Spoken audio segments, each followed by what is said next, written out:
Thank you, Lord Jesus. Thank you, Holy Spirit of the living God. Hallelujah. Great is thy faithfulness. Hallelujah.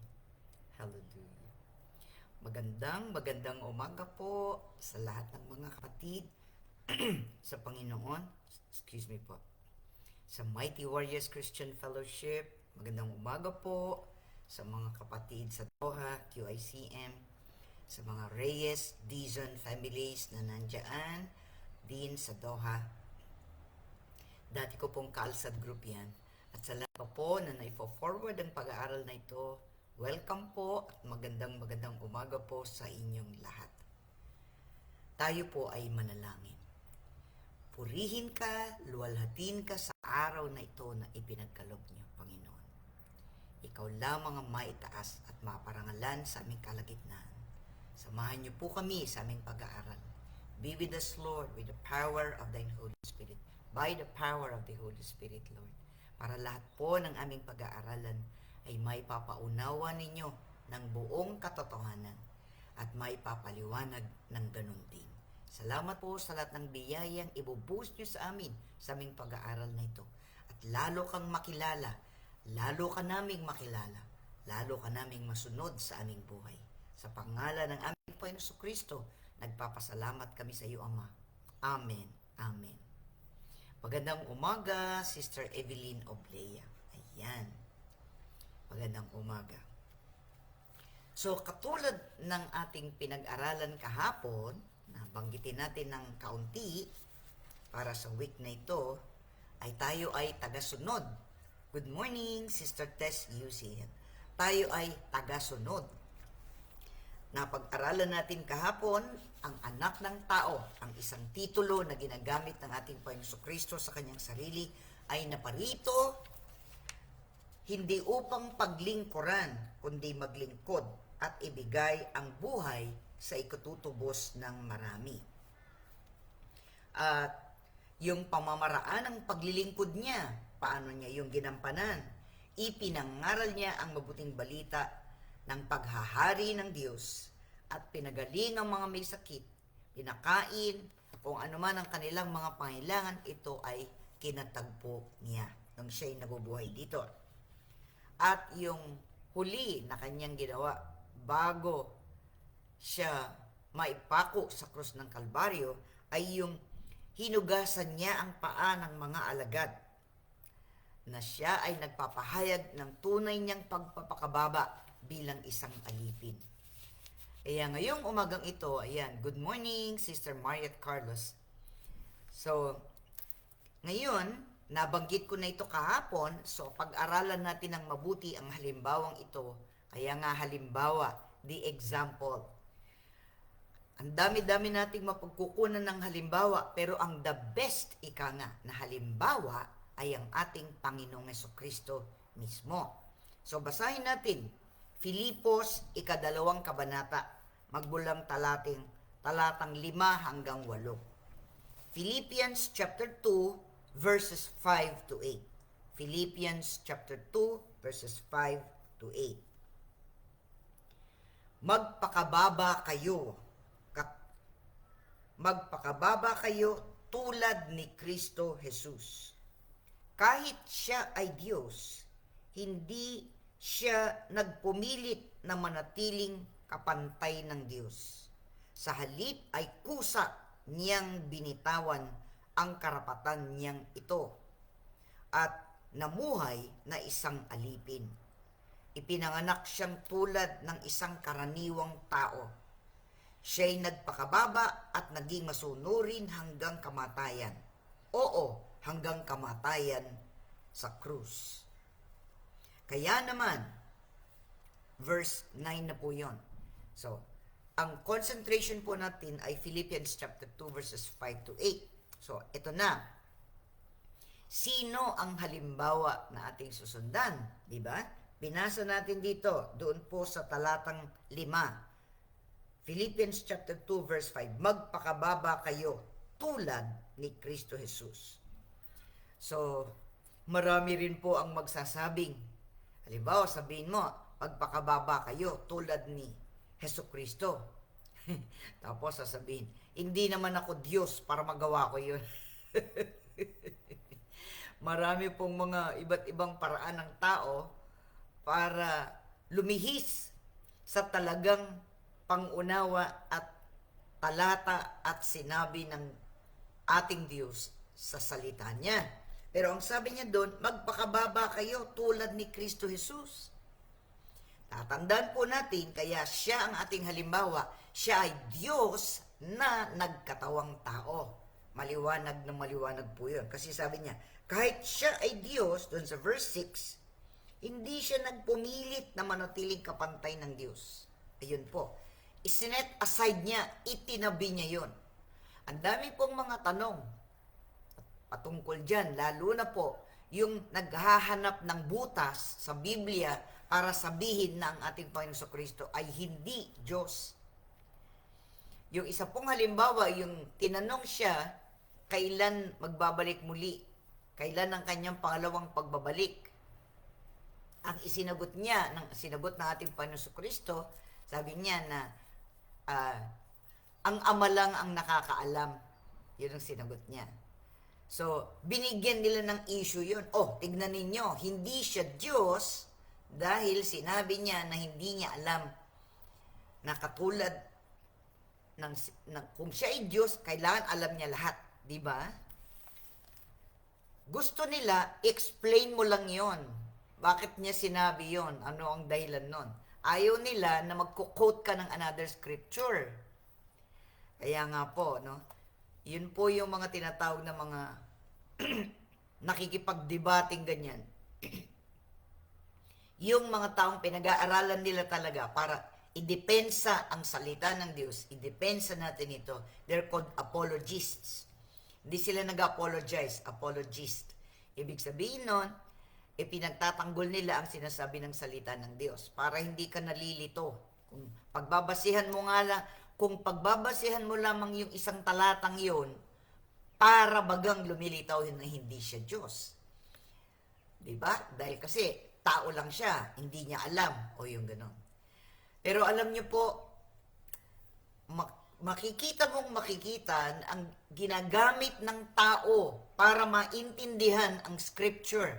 Ito po, maraming mga tao ginagamit ang kanilang sariling utak, their own mind. Yung isip lang nila, yung sarili nilang understanding, yung sarili nilang intellect, yung sarili nilang kapasidad para mag-isip. Pero alam nyo po, those are all in the soulical parts. Yan ay sa pangalawa lang natin bahagi yan. There is the spirit, there is the soul, there is the body. Kapag pinipilit mo, doon lamang sa maintindihan ng isip mo, doon ka magkakamali sa mga bagay-bagay sa Biblia. Kasi ipinipilit mo ang iyong ipinipilit mo na yun lang. Pero alam niyo po, ang banal na spirito ang magpapatutuo sa atin ng katunayan ng salita ng Diyos at ang katunayan sa buhay ng Panginoong Hesukristo. So ngayon, siya ay Diyos na nagkatawang tao kasi ito yung pamantayan eh. Yung sinabi niya doon, it is not for you to know the times and the seasons, sinabi niya. Kahit doon sa book of Acts, tinanong na naman sa kanya yon. Kailan mo i-restore? Diba? Tinanong na naman siya doon, book of Revelation, bago siya pumanik sa heaven. Tinanong na naman siya uli ng mga alagad. Kaya, para bagang kung titignan mo ito, para bang lumilitaw na hindi alam ng Panginoon. Kasi nga, tignan natin na, pahayag. Dito po sa pahayag. Sinasabi niya doon, it is Book of Acts, Book of Acts, chapter 1. Book of Acts, chapter 1. Nung isinagot niya yon na ang patungkol doon, ito yung doon sa pag-akyat ng Panginoon sa langit. Ayan po, dito, Acts chapter 1, verse 6. Kaya't nang nagkasama-sama si Jesus at ang mga alagad, nagtanong ang mga ito, Panginoon, itatatag na ba ninyong muli ang kaharian ng Israel? Sumagot siya, ang mga panahon at sandali ay itinakda ng Ama sa kanyang sariling kapangyarihan at hindi na kailangan pang malaman ninyo kung kailan yon. Ngunit bibigyan kayo ng kapangyarihan pagbaba sa inyo ng Espiritu Santo at kayo'y magiging mga saksi ko sa Jerusalem, sa buong Judea at Samaria at hanggang sa dulo ng daigdig. Pagkasabi nito, siya'y iniakyat sa langit, samantalang nakatingin sila sa kanya at natakpan siya ng ulap. So kung titignan mo yon, ang sabi ng Panginoon, it's not for you to know the times and the seasons. Ibig sabihin, kasi sila, kahit na sinong tao gusto magtanong, kailan ka darating? Diba? Kailan? Ang Panginoon, He is the best. Siya ang pinakadakila sa mga propeta. No? He performed, ang ating Panginoon, He is the high priest. Siya ang pinakamataas. He is the high priest. He is the king. And He is the prophet. Nasa Kanya na lahat. Yan. Ngayon, ang isinagot ng Panginoon ay, gawin niyo muna ang kailangan niyong gawin. Hindi yung kailan ako dadating. Dahil marami pa magiging taon na bibilangin magmula nung ang Panginoon ay bumalik sa langit at yung panahon na siya ay magbabalik. Nagbibigay siya ng pagkakataon sa buong sanlibutan sa mga tao. At meron siyang mga bagay na inihanda na kailangan nandito sa lupa para magkalakip-lakip ang kanyang pangako na siya'y muling babalik. Nabanggit ko lang po yan para alam natin ang mga talata na sinasabi sa Biblia na ang ating Panginoon Kristo ay tao lang. Pero dito, sa binasa natin in the book of Philippians, itinaliliwanag dito, balik tayo. Philippians chapter 2 verse 6. Kahit siya ay Diyos, hindi siya nagpumilit na manatiling kapantay ng Diyos. Sa halip ay kusa niyang binitawan ang karapatan niyang ito at namuhay na isang alipin. Ipinanganak siyang tulad ng isang karaniwang tao. Siya'y nagpakababa at naging masunurin hanggang kamatayan. Oo, hanggang kamatayan sa krus. So dito po, sinasabi sa atin, ano ang kalagayan nung nandito ang Panginoong Kristo? Ano yung status niya? Siya ay namuhay bilang isang alipin. Kasi po, sa lumang tipan, dalawang bagay, they're looking forward ang paghahari ng Diyos. Diba? The kingdom will be restored. Ang Israel, lahat. Pero, may dalawang sa ngayon, may dalawa. It is the first coming and the second coming. Hindi nila mapaghiwalay yun, yung first coming, second coming. Kaya parang yung, kung babasahin mo, yung susundan mo lahat ang mga propesiya o ang mga hula patungkol sa pagdating ng Panginoon Kristo, parang may dalawang bagay na mangyayari. Merong first, merong second. Kaya nga, napakarami ng mga Hudyo, kahit na nung panahon na ng Panginoon Kristo, naghahanap pa sila ng ibang Mesiyas. Kasi ang inaasahan nila ay hindi alipin. Ang inaasahan nila ay hari. May papanganak na hari na gaya ng kaharian ni David. Diba? He is David's son. Ika nga, from descendant from Judah. Siya ay manggagaling sa tribo o the tribe of Judah. And from Judah, marami yan will be from David. And from David up to the coming of the Lord Jesus Christ for the first time when He was born as a baby. Kaya nga, ang expectation nila at yung nakita nila sa Panginoong Kristo ay hindi parehas. Kaya nga, they doubted. Sila ay nagduda.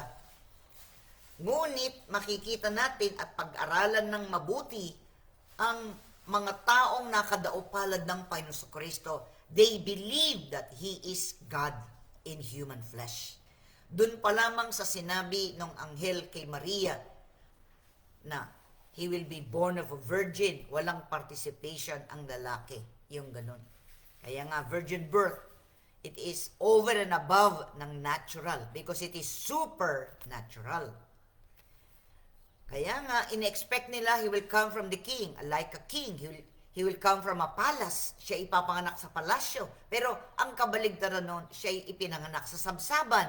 Siya'y namuhay ng ordinaryong tao sa isang pamilya ng karpintero, which is Joseph. Pero both Mary and Joseph comes from the tribe of Judah. Kaya nga, hindi rin nila ito naunawaan, hindi rin nila ito napag-connect-connect. Salamat na lang tayo, naiintindihan natin ngayon. So dito, sa unang pagdating ng Panginoon, siya ang ating sinusunod na halimbawa ng kapakumbabaan, ng kababaang loob, ay ang Panginoon sa Kristo. At ang kalagayan niya na kanyang ginawa ay yung verse 7, Philippians chapter 2, verse 7. Sa halip ay kusa niyang binitawan ng karapatan niyang ito at namuhay ng isang alipin. He became a servant. Yun po. Ngayon, paano niya pinakita nga na siya ay tunay na naglilingkod? Yun. Samahan pa natin ng verse 8. Siya'y nagpakababa at naging masunurin hanggang kamatayan. Oo, hanggang kamatayan sa krus. Siya ay namuhay ng isang ordinaryong tao. Siya ay nagpakababa. Kaya nga, they couldn't recognize him. Ang dami nilang mga pinagtatalunan, hindi nila ma-recognize. Pero marami ang nabibighana sapagkat ang pagtuturo ng Panginoon sa Kristo ay kakaiba sa mga pagtuturo ng mga Pariseyo, mga eskriba, mga taong bihasa sa Tanakh, ika nga, the Old Testament, the first 5 books, at lahat ng propesiya. They were so amazed. Yung mga na-amaze na yun, o yung nabibighani na yun, ay mga ordinaryong tao. Kung sino pa yung nakakaalam ng scripture, yung salita ng Diyos na sa lumang tipan, yun pa ang hindi nakakita.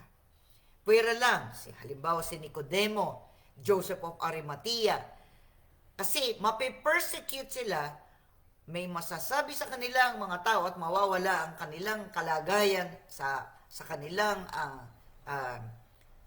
society, ika nga sa sosyedad na yon, kung kikilalanin ng Panginoon sa Kristo. Kaya yun ang naging palaisipan sa maraming mga tao. Pero sa atin ngayon, dahil alam na natin ito, ang sinasabi sa atin ngayon, sundan natin ang halimbawa ng Panginoon sa Kristo. Siya'y Diyos na nagkatawang tao. Sa kanyang pagiging tao, siya'y nagpakababa. Siya ay nabuhay ng alipin.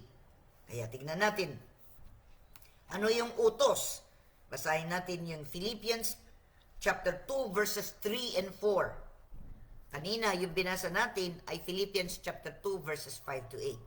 So yung una nun, unang 2 talata, mas mataas sa 5, ika nga.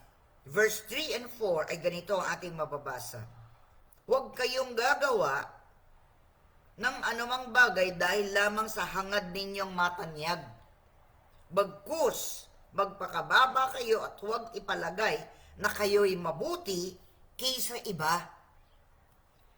Ipagmalasakit ninyo ang kapakanan ng iba, hindi lamang ang sa inyong sarili. Hallelujah. Tingnan nyo po, anong pinagagawa sa atin ng Panginoon? Magpakababa tayo. Ito po ang problema ng sosyedad ngayon.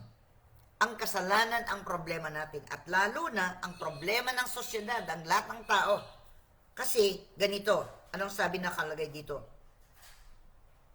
Verses 3 and 4, yung Philippians chapter 2 verse 3 and 4. Huwag kayong gagawa ng anumang bagay dahil lamang sa hangad ninyong matanyag. Ayun po. We nail it, ika nga. Kumbaga, tinuldukan natin. Sabi niya, ang ating pamumuhay bilang mananampalataya ay hindi tayo gumagawa ng anumang bagay para matanyag tayo, para tayo ay purihin, para tayo ay itaas, para tayo ay bigyan ng parangal. Yan ang sinasabi. Sabi dito, huwag kayong gagawa ng anumang bagay dahil lamang sa hangad ninyong matanyag.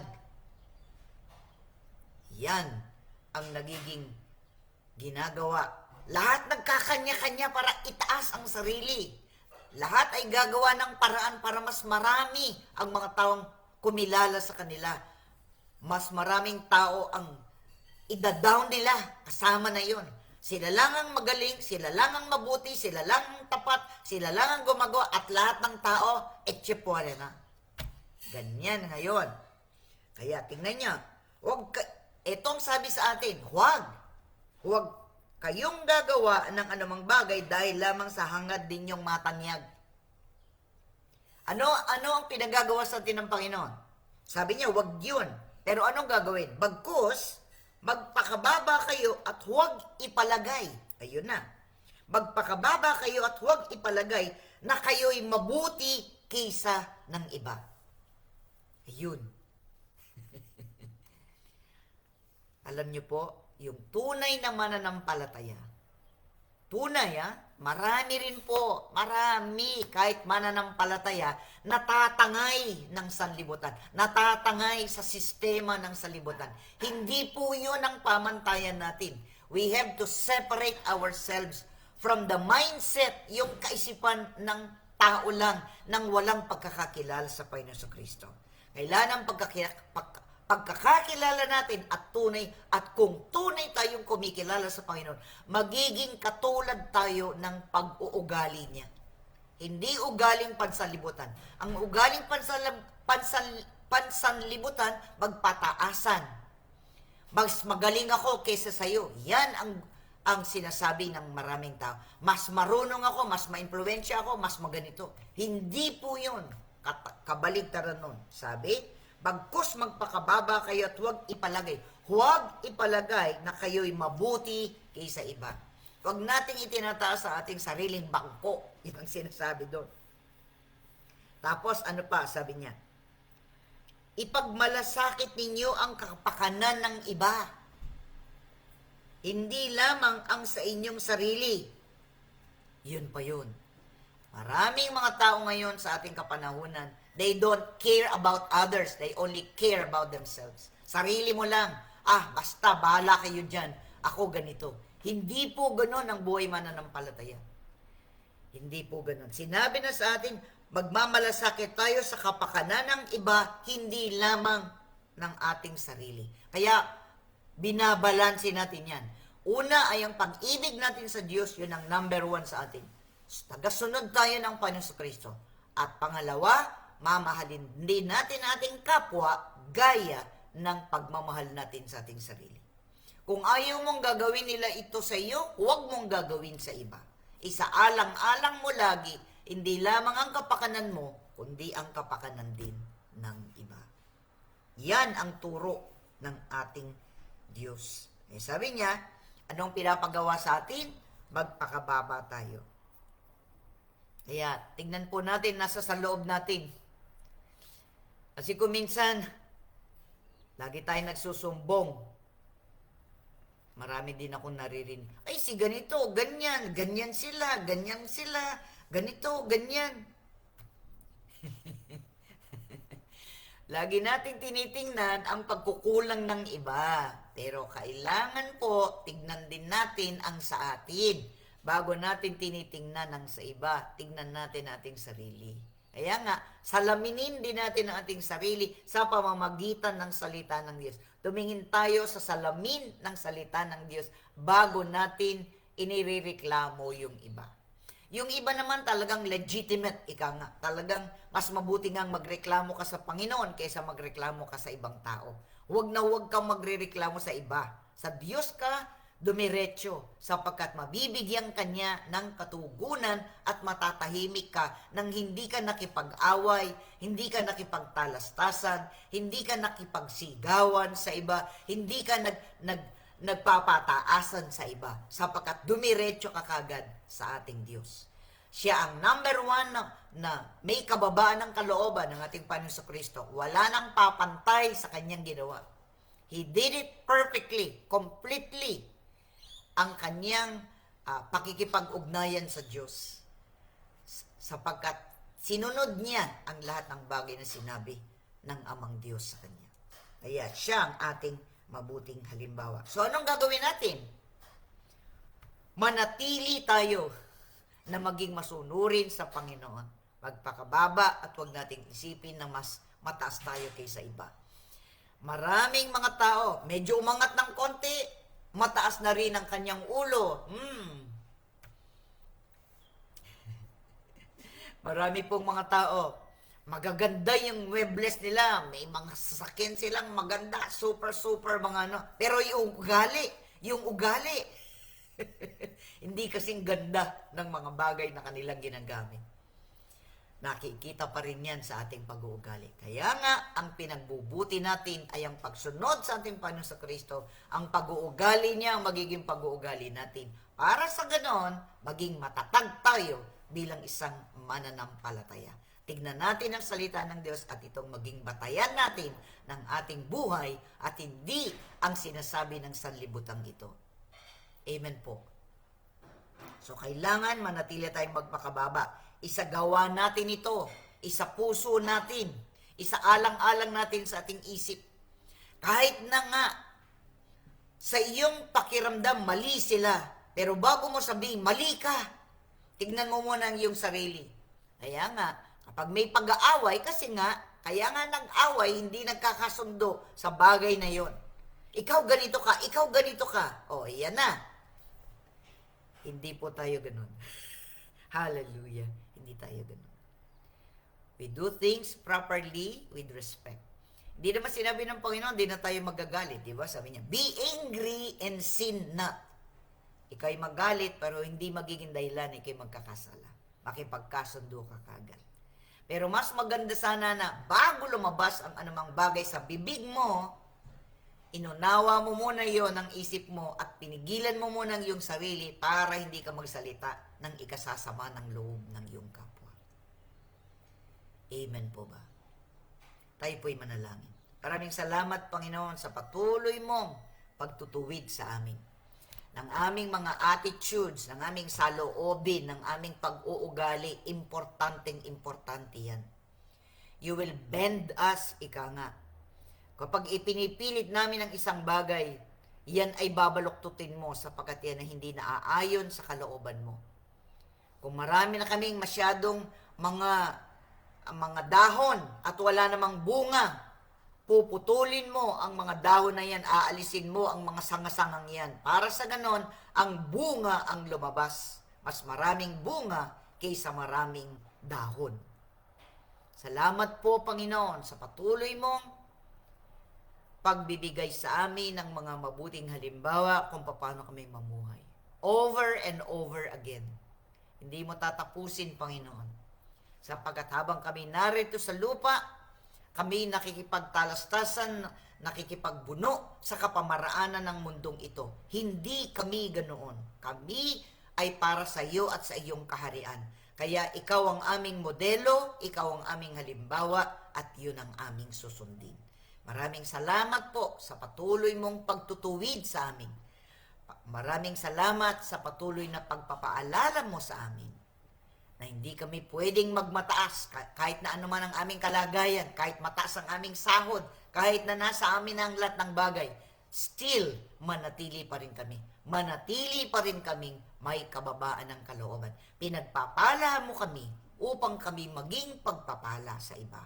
Sa iyong kapurihan at kaluwalhatian, pagdakila, katugunan sa aming mga panalangin. Sa pangalan ng Panginoon Kristo, ito pong aming samadalangin.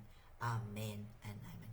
Tanggapin ang kababaang loob ng Panginoon Kristo. Ako rin, tinatanggap ko ang kababaang loob ng Panginoon Kristo. Tinatanggap ko ang mga bagay na sinasabi niya at itinuturo niya. At yan din ang aking iginagawad sa iyo at sa akin. Manatili tayong mapagpakumbaba dito sa mundong ito.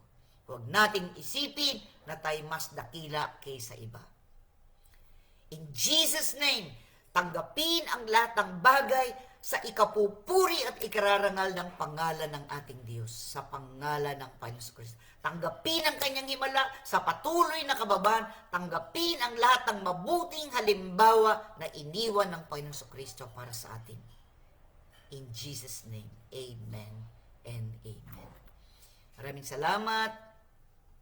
Sister Mariat Carlos, ayan. Sister Tess Yusi, Sister Evelyn Oblea, Sister Jean V. Almario, Brother Roger Oblea. Ayan, salamat. Ayan. Sister Novi Zaratan, salamat. Nandyan kayo. Thank you so much sa inyong lahat na nandyan. Bagamat iba ang timing ninyo dyan, sabalit ang Panginoon ay mabuti. Thank you so much. I'll see you tomorrow for our next topic. Bye for now. Simple lang pinag-aaralan natin, pero the impact is all throughout our lives. God bless. In Jesus' name.